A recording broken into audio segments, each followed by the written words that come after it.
एक गांव में अहमद नाम का एक 10 साल का बच्चा अपनी माँ के साथ रहता था।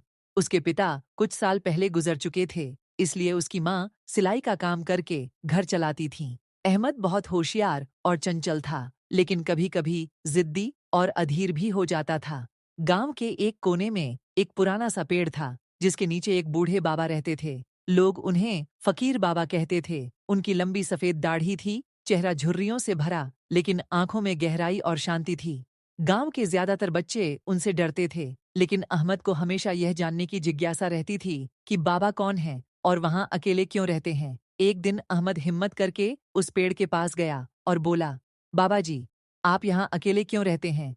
फकीर बाबा मुस्कुराए और बोले, बेटा, हर इंसान की जिंदगी में एक समय आता है जब वह शोर से थककर सुकून ढूंढता है। अहमद ने आश्चर्य से पूछा, क्या आपको अकेलापन नहीं लगता? बाबा जी बोले, अकेला वो होता है जो दिल से दूसरों से नाता तोड़ लेता है। मैं तो हर उस इंसान से जुड़ा हूँ जो सच्चाई, सब्र और प्यार को समझता है। अहमद को बाबा की बातें कुछ अजीब लगीं, लेकिन उसके मन में एक अपनापन भी महसूस हुआ। वह रोज बाबा से मिलने जाने लगा, कभी उनके लिए पानी लाता, कभी खजूर और कभी ढेर सारे सवाल। बाबा जी, सफल इंसान कौन होता है? जो असफलता से डरता नहीं, उससे सीखता है। बाबा जी, दुनिया की सबसे बड़ी ताकत क्या है? माफ करना बेटा, माफ करना सबसे बड़ी ताकत है। दिन बीतते गए। अब अहमद पहले से ज्यादा समझदार, शांत और मददगार हो गया था।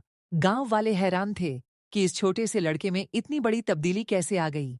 एक दिन बाबा जी की तबीयत बहुत बिगड़ गई। अहमद दौड़कर गांव के बड़े बुजुर्गों को बुलाने गया। बाबा जी ने अहमद का हाथ पकड़ा और कहा, बेटा, अब समय आ गया है कि तुम वो रोशनी बनो जो तुमने मुझ में देखी थी। अपने अंदर सच्चाई, सब्र और प्यार को जिंदा रखो। कुछ दिनों बाद फकीर बाबा इस दुनिया से चले गए। अहमद बहुत रोया, लेकिन उसने बाबा की सीखों को दिल से लगा लिया। अब वह गांव के बच्चों को नैतिकता, प्यार और धैर्य की बातें सिखाने लगा। गांव वाले उसे प्यार से छोटे बाबा कहने लगे। सीख, मॉरल।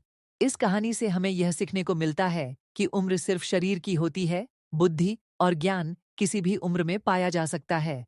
बुजुर्गों की बातों में अनुभव और ज्ञान होता है, बस जरूरत है उन्हें समझने की। सब्र, माफी और सच्चाई वो गुण हैं जो इंसान को महान बनाते हैं।